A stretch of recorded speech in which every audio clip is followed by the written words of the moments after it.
빛바랜 자, 우린 다시 엘데로 그림자의 땅으로 갑니다. 지난 6월 21일 엘든링 DLC 황금나무의 그림자가 출시되었습니다.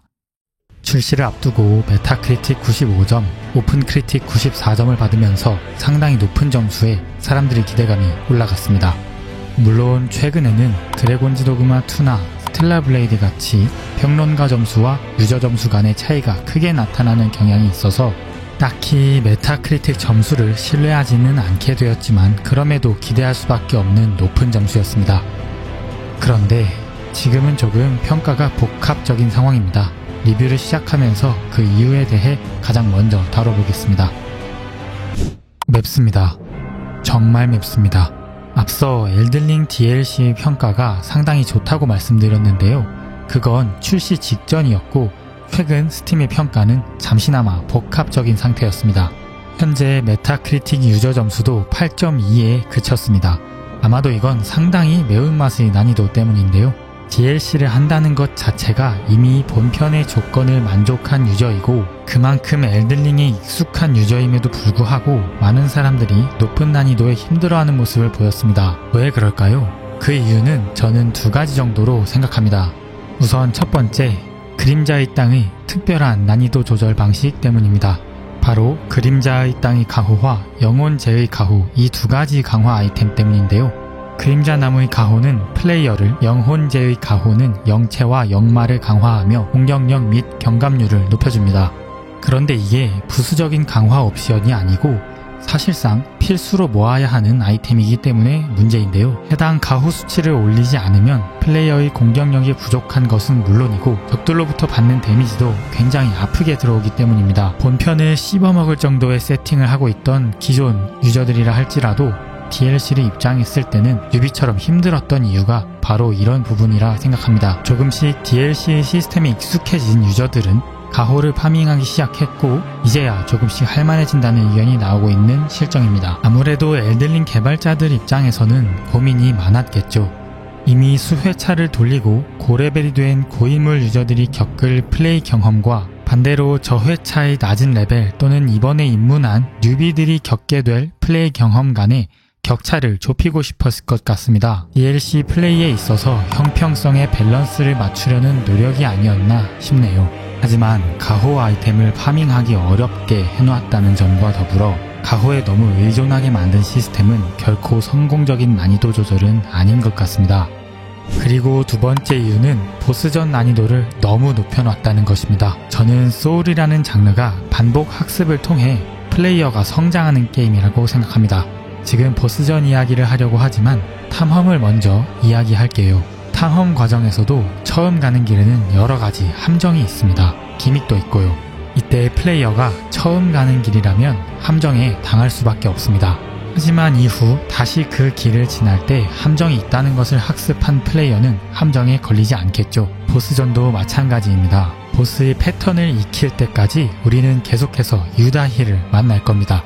그리고 보스의 패턴 사이사이에는 플레이어가 공격할 기회도 주어집니다. 저는 이게 소울게임이라고 생각했습니다. 저는 이번에 엘든링으로 처음 소울에 입문했지만 아마 다들 비슷하게 생각하실 것 같습니다. 그런데 이번 DLC는 유독 보스들의 패턴이 괴랄합니다. 과연 이 틈 사이에 내가 때릴 여유가 있는지도 모르겠고 보스들의 움직임이 너무 빠르고 화려해서 화면이 정신없이 움직이는 상황이 오기도 합니다. 이게 정말 내가 보스와 한 템포씩 주고받을 수 있는 그런 합리적인 대결이 될까 싶은 거죠. DLC 보스들은 플레이어에게 턴을 줄 때까지 상당히 많은 턴을 혼자 사용합니다. 본편에서 가장 악명 높은 말레니아도 이렇게까지 혼자만 때리지는 않았습니다. 더불어 이런 와중에 앞서 이야기한 가호가 파밍이 되어 있지 않은 상태라면 플레이어는 단 두세 방에 비명 행사하는 거고요.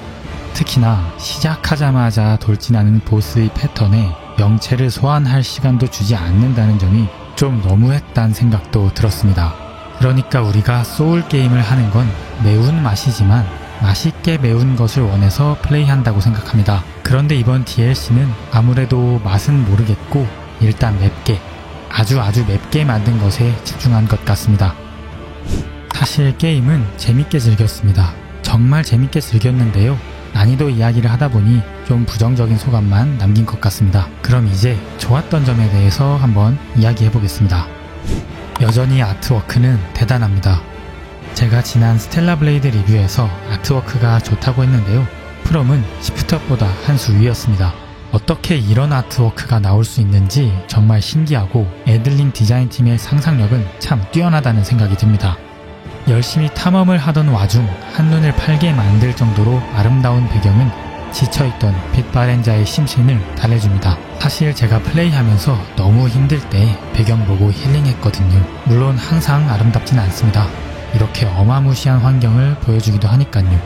근데 진짜 장관이죠. 야. 또한 몹 디자인, 그 중에서 특히 보스 몹 디자인을 넘어갈 수 없습니다. 깔끔하고 멋진 디자인을 보여주는 쌍월의 기사 렐라나, 이번 DLC에서 가장 멋있다고 생각하는 가시공 메스메르, 이게 사람인지 사자인지 헷갈리게 만드는 신수 사자무, 그리고 보스 디자인의 끝판왕이라고 생각하는 폭룡 베일이 있습니다. 특히나 폭룡 베일의 경우 디테일이 살아있습니다. 설정상 과거 엘데의 왕인 용왕 플라키두삭스를 따르는 용이었다고 하는데요.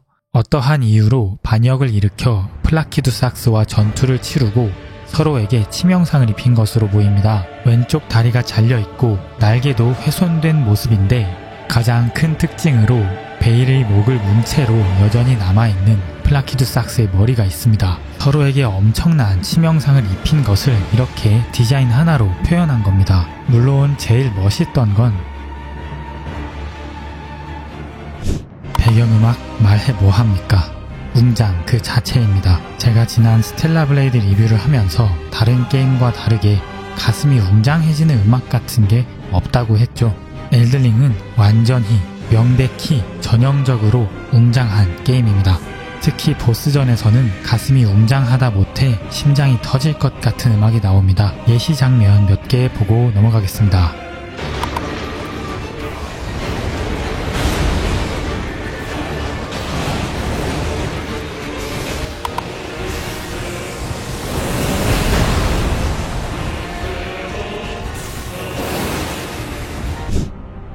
앞서 이야기한 배경음악이나 아트워크 모두 DLC만의 장점이 아니라 엘든링 자체의 장점이긴 합니다. 성취감 역시 그렇습니다. 높은 난이도를 자랑하는 보스전을 마치고 이와 같은 클리어 문구를 볼 때면 그 희열은 이루 말할 수가 없습니다. 이건 사실 엘든링 뿐만 아니라 소울게임 자체의 특징이긴 한데 이번 엘든링 DLC가 유독 매웠기 때문에 그 성취감이 더욱 크게 다가왔습니다.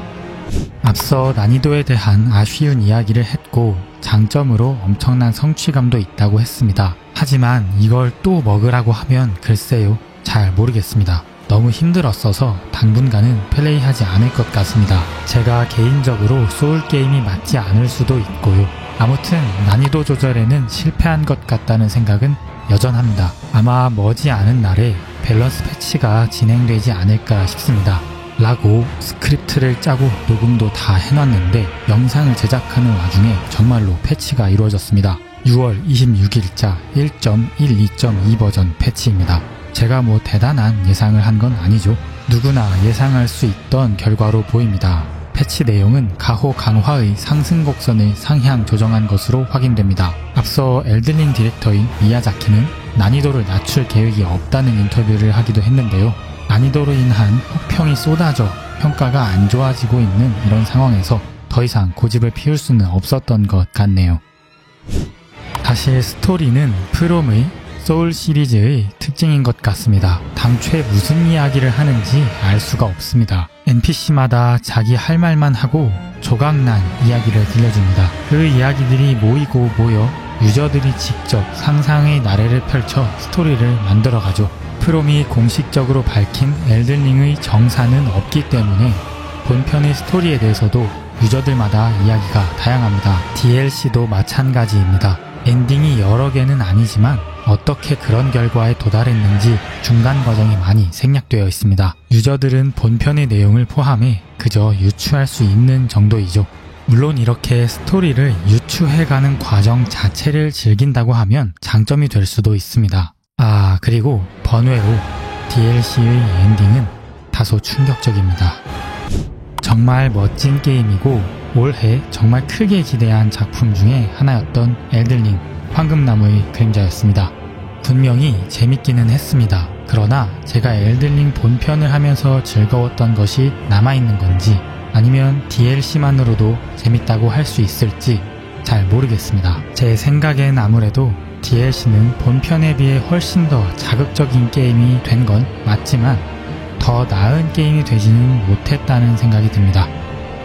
그럼 오늘 게임 노트는 여기서 마무리하겠습니다. 오늘도 시청해주셔서 감사합니다. 그럼 다음 영상으로 돌아오겠습니다.